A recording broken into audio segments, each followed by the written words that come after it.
বসিরহাট জাতীয় কংগ্রেস দলে তৃণমূল কংগ্রেস থেকে যোগ দিলেন ভবানীপুর 2 নম্বর অঞ্চল ও আমলানি অঞ্চল থেকে 150 জন মতো।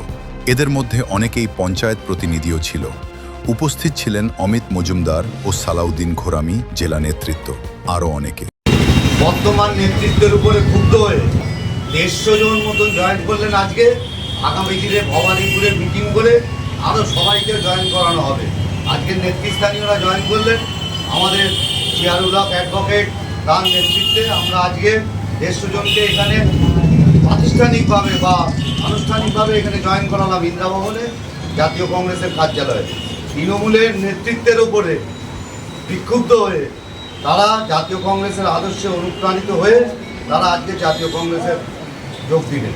এদের সঙ্গে আমাদের মেম্বারও 3-4 জন আছেন, ইসমাইল আছে, যারা মেম্বার যারা আছেন তাদের সবার নাম বলছি না, 3-4 জন মেম্বারও আমাদের আজকে জয়েন করলেন। আগামী দিনে আমরা চেষ্টা করব তাদের সম্মানের সঙ্গে তারা যাতে রাজনীতিটা করতে পারে তার বন্দোবস্ত করা জাতীয় কংগ্রেস করবে।